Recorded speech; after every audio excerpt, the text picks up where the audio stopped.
മാറ്റിൻ്റെ പുതിയൊരു എപ്പിസോഡിലേക്ക് എല്ലാവർക്കും സ്വാഗതം. അങ്ങനെ നമ്മളെ മുത്തശ്ശനാണെങ്കിൽ നന്ദുവിൻ്റെ അനിയുടെയും ഒക്കെ കല്യാണം ഉറപ്പിക്കാനൊക്കെ തീരുമാനിച്ചിട്ടുണ്ട് കേട്ടോ.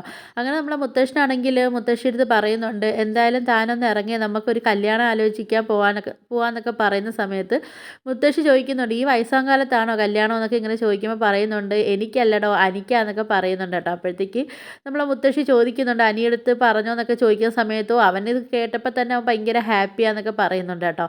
അപ്പോൾ നമ്മളെ മുത്തശ്ശി പറയുന്നുണ്ടോ അവൻ അത്രയ്ക്ക് ഹാപ്പി ആവണമെങ്കിൽ ആ പെണ്ണ് നന്ദു ആയിരിക്കുമല്ലോ എന്നൊക്കെ ഇങ്ങനെ പറയുന്ന സമയത്ത് മുത്തശ്ശൻ പറയുന്നുണ്ട്, അത് തന്നെ നന്ദുവായിട്ടാണ്. അപ്പം നമുക്കൊന്ന് പോയി അവരുടെ വീട്ടിൽ പോയി ഒന്ന് കല്യാണമൊക്കെ നമുക്കൊന്ന് ആലോചിക്കാം.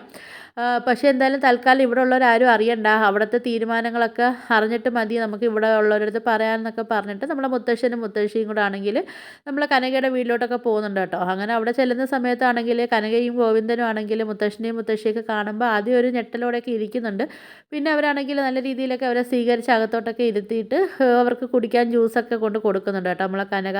അങ്ങനെ നമ്മളെ മുത്തശ്ശൻ പറയുന്നുണ്ട്, ഞാൻ നന്ദുവിൻ്റെ ഒരു കാര്യം പറയാനാണ് വന്നതെന്നൊക്കെ പറയുമ്പോഴത്തേക്കും മുത്തശ്ശൻ നമ്മളെ ഗോവിന്ദൻ ചോദിക്കുന്നുണ്ട്, അതെന്താ പറ്റി, നന്ദു എന്തെങ്കിലും കുസൃതി എന്തെങ്കിലും കാണിച്ചോ സാറേ എന്ന് ചോദിക്കുന്ന സമയത്ത് മുത്തശ്ശൻ പറയുന്നുണ്ട്, നന്ദു കുസൃതി ഒന്നും കാണിച്ചില്ല, അവളെ നല്ല കുട്ടിയല്ലേ എന്നൊക്കെ പറയുന്നുണ്ട് കേട്ടോ. എന്നിട്ട് നമ്മളെ മുത്തശ്ശൻ പറയുന്നുണ്ട്, എന്തായാലും നിങ്ങളെ വീട്ടിലെ 2 പെൺമക്കളെ എന്തായാലും എൻ്റെ വീട്ടിൽ മരുമോളായിട്ട് തന്നിട്ടുണ്ട്, അതുകൊണ്ട് ഞങ്ങൾക്ക് ഇനി നന്ദുവിനെയും കൂടെ ഞങ്ങളെ വീട്ടിൽ മരുമോളായിട്ട് തരണമെന്നൊക്കെ ഇങ്ങനെ പറയുന്ന സമയത്താണെങ്കിൽ ഞാൻ പറയുന്നുണ്ട്, എനിക്ക് പറ്റിയൊരു തെറ്റാണ്, ആദർശ് എൻ്റെ അടുത്ത് പറഞ്ഞിട്ടുണ്ടായിരുന്നു, പക്ഷേ എനിക്ക് നമ്മൾ വേറൊരാൾക്ക് വാക്ക് കൊടുത്തേയില്ലേ, അതുകൊണ്ടാണ് നമ്മൾ പിന്നെ അന്ന് വേറൊന്നും ചിന്തിക്കാതെ ആ കല്യാണം നടത്തിയത്. പക്ഷേ വന്ന് കയറി അവളാണെങ്കിൽ ഇത്രയ്ക്കൊരു മോശക്കാരിയാണെന്നൊന്നും ഞങ്ങൾ അറിഞ്ഞില്ലായിരുന്നു എന്നൊക്കെ ഇങ്ങനെ നമ്മളെ മുത്തശ്ശൻ പറയുന്നുണ്ട് കേട്ടോ. അപ്പോൾ നമ്മളെ ഗോവിന്ദൻ പറയുന്നുണ്ട്, സാറേ ഒന്നും വിചാരിക്കല്ലേ, എൻ്റെ 2 മക്കളെ അവിടെയാണ് കല്യാണം കഴിച്ച് തന്നത്, ഇനി മൂന്നാമതും കൂടെ ഒരാളെ കല്യാണം കഴിച്ച് തരാൻ ഞങ്ങൾക്ക് താല്പര്യമില്ല. കാര്യം വെച്ചാൽ എൻ്റെ 2 മക്കളും അവിടെ എങ്ങനെ ജീവിച്ച് പോകുന്നതെന്നുള്ള കാര്യമൊക്കെ സാറിന് അറിയാം. ഇനിയിപ്പോൾ എൻ്റെ മൂന്നാമത്തെ മോള് വന്നാലും അത് തന്നെ ആയിരിക്കാം അവളെ അവസ്ഥ, അതുപോലെ തന്നെ അവളെ അമ്മായിയമ്മയ്ക്കാണെങ്കിലും അവളെ ഒട്ടും ഇഷ്ടപ്പെടാത്തതും ഇല്ലല്ലോ എന്നൊക്കെ പറയുന്നുണ്ട്. നമ്മൾ ഗോവിന്ദൻ പറയുന്നുണ്ട്, ഇപ്പം നയനയുടെ പ്രശ്നമാണെങ്കിൽ ഇപ്പോൾ കുഴപ്പമില്ല, എല്ലാം നല്ല രീതിയിൽ പോകുന്നുണ്ട്, അവളെ അമ്മായിയമ്മയാണെങ്കിൽ അവളെ സ്നേഹിക്കുകയും വെക്കുകയൊക്കെ ചെയ്യുന്നുണ്ട്, പക്ഷേ അതുപോലല്ല നവ്യയുടെ കാര്യത്തിൽ ഇതുവരെയ്ക്കും ഒരു തീരുമാനം പോലും ആയിട്ടില്ല എന്നൊക്കെ ഇങ്ങനെ പറയുന്നുണ്ട്. അപ്പോൾ ഇതുപോലെ തന്നെ ആയിരിക്കുമല്ലോ നന്ദുവിൻ്റെ അവസ്ഥയെന്നൊക്കെ പറയുന്നുണ്ട് കേട്ടോ.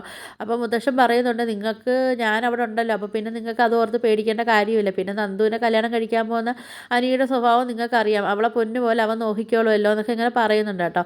അപ്പോൾ അതുകൊണ്ടാണ് ഞാൻ ഇങ്ങനെ ഒരു കല്യാണ ആലോചനയായിട്ട് ഞാൻ ഇവിടെ വന്നതെന്നൊക്കെ പറയുന്ന സമയത്ത് നമ്മളാ ഗോവിന്ദനും കനകയാണെങ്കിൽ പറയുന്നുണ്ട്, അവർക്കൊരു ബുദ്ധിമുട്ട് കണക്കാണ് അവർ പറയുന്നത് കേട്ടോ. പറയുന്നുണ്ട്, ഞങ്ങൾക്ക് ഈ കല്യാണത്തിന് സമ്മതമില്ല എന്നൊക്കെ ഇങ്ങനെ നമ്മൾ കനകയും ഗോവിന്ദനും ആണെങ്കിലും മുത്തശ്ശനും മുത്തശ്ശിയെടുത്തൊക്കെ പറയുന്നുണ്ട് കേട്ടോ. അങ്ങനെ നമ്മളെ മുത്തശ്ശനും മുത്തശ്ശിയാണെങ്കിൽ വളരെ നിരാശയോടെ അവർ പോകുന്നത് കേട്ടോ അവിടെ നിന്ന്.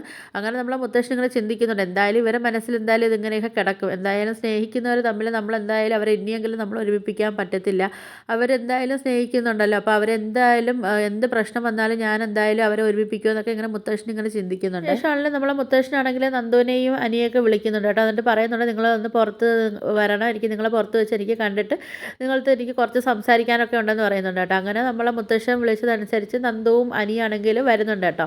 അപ്പോൾ ഇവർ വരുന്ന കാണുന്ന സമയത്താണ് നമ്മളെ മുത്തശ്ശനാണെങ്കിൽ ഒരുപാട് സന്തോഷമാവുന്നുണ്ട്. കാര്യം വെച്ചാൽ നമ്മളെ മുത്തശ്ശന് ആയിട്ടാണല്ലോ ഈ കല്യാണം അന്ന് അനാമികയായിട്ടൊക്കെയുള്ള കല്യാണം നടന്നത്. അപ്പോഴത്തേക്ക് അവരിങ്ങനെ മുത്തശ്ശൻ പറയുന്നുണ്ട്, ഞാൻ എന്തായാലും നിങ്ങളെ വിളിച്ച് വരുത്തിയെന്ന് പറഞ്ഞാൽ നിങ്ങൾക്ക് സന്തോഷം ഉണ്ടാകുന്ന ഒരു കാര്യം പറയാനാന്നൊക്കെ പറയുന്നുണ്ട് കേട്ടോ. ഞാനായിട്ടായിരുന്നല്ലോ അന്ന് നിങ്ങളെ കല്യാണം നടക്കാതെ പോയതെന്നൊക്കെ ഇങ്ങനെ മുത്തശ്ശൻ ഇങ്ങനെ ഒരു വിഷമത്തോടെയൊക്കെ ഇങ്ങനെ പറയുന്നുണ്ട് കേട്ടോ. അവരടുത്ത് പറയുന്നുണ്ട്, അന്ന് എൻ്റെ അസുഖങ്ങളും കാര്യങ്ങളൊക്കെ ആലോചിച്ചിട്ടാണ് ആദർശം അങ്ങനെ ഇതിന് സമ്മതിക്കാതിരുന്നത്, പിന്നെ നീയും അതിനെക്കുറിച്ചൊന്നും എൻ്റെ അടുത്ത് പറഞ്ഞിട്ടില്ല എന്നൊക്കെ പറയുന്ന സമയത്ത് നമ്മൾ അനി പറയുന്നുണ്ടാവും, മുത്തശ്ശൻ അതൊക്കെ കഴിഞ്ഞ കാര്യങ്ങളല്ലേ, അതൊന്നും ഇനി ഓർത്തിട്ട് വിഷമിക്കേണ്ട എന്നൊക്കെ പറയുന്നുണ്ട് കേട്ടോ.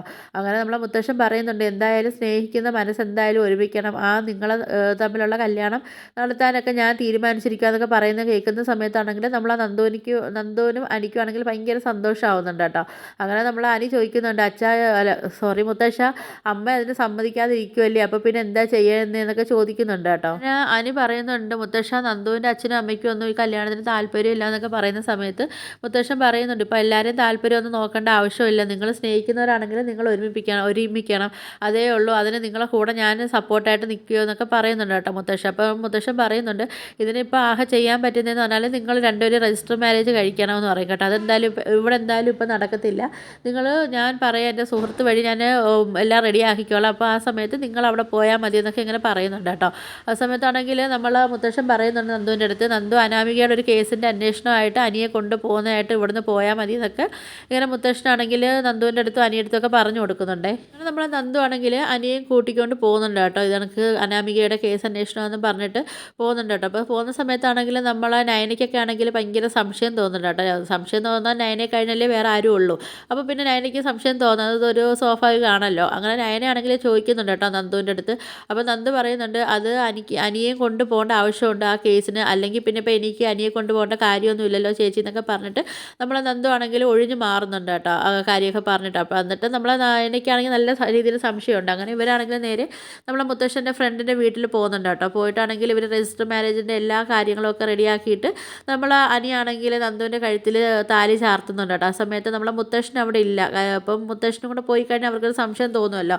അങ്ങനെ മുത്തശ്ശനില്ല. അപ്പോൾ ഇവരാണെങ്കിൽ എല്ലാ കാര്യങ്ങളും ഫോണിൽ വിളിച്ചപ്പോൾ മുത്തശ്ശൻ്റെ അടുത്ത് സംസാരിക്കുകയും ഒക്കെ ചെയ്യുന്നുണ്ട്. അങ്ങനെ മുത്തശ്ശനില്ലെങ്കിൽ മുത്തശ്ശൻ്റെ അനുഗ്രഹങ്ങളും കാര്യങ്ങളും എല്ലാം അവർക്ക് ഉണ്ട് കേട്ടോ. അപ്പോഴത്തേക്കാണെങ്കിൽ നമ്മൾ ആ മുത്തശ്ശനാണെങ്കിലും പറയുന്നുണ്ട് എനിക്കാണെങ്കിൽ ചെറിയ രീതിയിൽ എനിക്ക് അസുഖങ്ങൾ ചെറിയൊരു ശരീരത്തിനൊരു വല്ലായ്മ കണക്കുണ്ട്. അപ്പോൾ ഞാനിനി ഇത്രയും യാത്ര ചെയ്തൊക്കെ വന്നു കഴിഞ്ഞാൽ പിന്നെ അത് ബുദ്ധിമുട്ടാവും. പിന്നെ ഞാനിവിടെ ഇല്ലെങ്കിൽ ഇവർക്ക് എന്തെങ്കിലും സംശയങ്ങളും കാര്യങ്ങളിലൊക്കെ തട്ടിയാലോ എന്നൊക്കെ ആലോചിച്ചിട്ടാണ് പിന്നെ മുത്തശ്ശൻ വരാത്തതെന്നൊക്കെ ഇങ്ങനെ ഇവരുടെ അടുത്ത് പറയുന്നുണ്ട്. മുത്തശ്ശൻ പറയുന്നുണ്ട് എന്തായാലും നിങ്ങൾ പിന്നെ താലിയൊക്കെ ചാർത്തിയിട്ട് നിങ്ങൾ നല്ല രീതിയിൽ നിങ്ങൾ തിരിച്ചിങ്ങോട്ട് വന്നോ. ഇവിടെ വന്നതിന് ശേഷമുള്ള കാര്യങ്ങളൊന്നും ഓർത്ത് നിങ്ങൾ ടെൻഷൻ ആവേണ്ട കാര്യമില്ല, ഇവിടുത്തെ എല്ലാ കാര്യങ്ങളും ഞാൻ നോക്കിക്കോളാം എന്നൊക്കെ പറയുന്നുണ്ട് കേട്ടോ. അങ്ങനെ ഇവരാണെങ്കിൽ രജിസ്റ്റർ മാരേജ് എല്ലാം കഴിഞ്ഞിട്ട് ഇവർ അനന്തപുരിയിലോട്ടൊക്കെ പോകുന്നുണ്ട് കേട്ടോ. അപ്പോഴത്തേക്ക് ഇനി അവിടെ അനന്തപുരിയിൽ വന്നിട്ട് അവിടെ ഇവരെല്ലാവരും അറിയുന്ന സമയത്ത് അവിടെ എന്താണ് സംഭവിക്കാൻ പോകുന്നത്. അപ്പോൾ എന്തായാലും ജാനകിക്ക് മാത്രമായിരിക്കുമല്ലോ അവിടെ പ്രശ്നം ഉണ്ടാകുന്നത്. ബാക്കിയുള്ള എല്ലാവർക്കും നന്ദുവിനെ അതിന് കല്യാണം കഴിക്കുന്നതിൽ അവർക്കെല്ലാം സന്തോഷങ്ങളും എല്ലാവർക്കും താല്പര്യമുള്ളൂ. അതുകൊണ്ട് പിന്നെ അവിടെ വലിയ രീതിയിലുള്ള പ്രശ്നം ഉണ്ടാവുമെന്നൊന്നും അറിയാൻ പറ്റുന്നില്ല. പിന്നെ നമ്മളെ കനകയ്ക്കും ഗോവിന്ദനും ആണെങ്കിലും